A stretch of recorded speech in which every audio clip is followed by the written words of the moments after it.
Viewers, Bharat को world cup जितवाने के लिए आईसीसी की साजिश बेनकाब होगी। भारतीय टीम को हर मैच में मनपसंद बैटिंग स्लो विकेट फराहम की जाने लगी, जबकि भारत के लिए खतरे का बायस बनने वाली टीमों को गैर मुतवक्का तौर पर ग्रीन विकेटों का सामना। तफसीलात के मुताबिक बज़ाहिर आईसीसी की भरपूर कोशिश है कि किसी तरह से भारत को वर्ल्ड कप जितवा दिया जाए। इस हवाले से अब बाकायदा तहफ़्फ़ुज़ात का इजहार किया जा रहा है।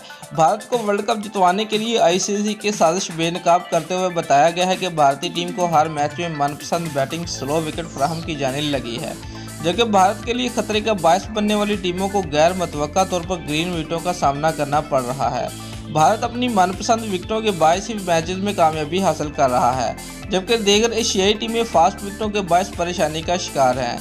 दूसरी जानब बताया गया है कि पाकिस्तान और ऑस्ट्रेलिया के दरमियान मैच में फास्ट बॉलर्स के लिए बाउंसी विकेट तैयार की गई है। बाउंसी विकेट का कैंगरूज की टीम को ज़्यादा फ़ायदा पहुंचने का इम्कान है, जबकि मैच के दौरान बारिश होने का भी इम्कान है। दोस्तों, बारिश वाले मौसम और बाउंसी विकेट के बाद मैच के दौरान बल्लेबाज खासकर कौमी टीम के बल्लेबाजों को मुश्किलात का सामना करना पड़ सकता है। पाकिस्तान और ऑस्ट्रेलिया के दरमियान होने वाले मैच के लिए तैयार की गई विकेट पर घास मौजूद है और इम्कान है कि मैच में फास्ट बॉलर्स को मदद मिलेगी। इस हवाले से कौमी टीम के कप्तान सरफराज अहमद ने भी तहफ़्फ़ुज़ात का इजहार किया है। सरफराज अहमद ने भारतीय टीम को उसके पसंद की विकेटें फराहम किए जाने पर भी तहफ़्फ़ुज़ात का इजहार किया है। दूसरी जानब ऑस्ट्रेलिया के खिलाफ बुध को होने वाले वर्ल्ड कप मैच के लिए पाकिस्तान क्रिकेट टीम की तैयारियां जारी हैं। पीर को पाकिस्तान क्रिकेट टीम ने तवील प्रैक्टिस सेशन किया। पाकिस्तानी खिलाड़ियों ने बैटिंग और बॉलिंग के साथ साथ फील्डिंग की प्रैक्टिस की।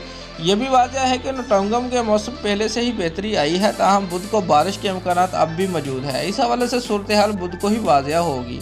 दोस्तों, अगर आपको हमारी ये वीडियो पसंद आई है तो लाइक और कमेंट लाजमी करें और हमारे चैनल को सब्सक्राइब करना मत भूलिए। शुक्रिया।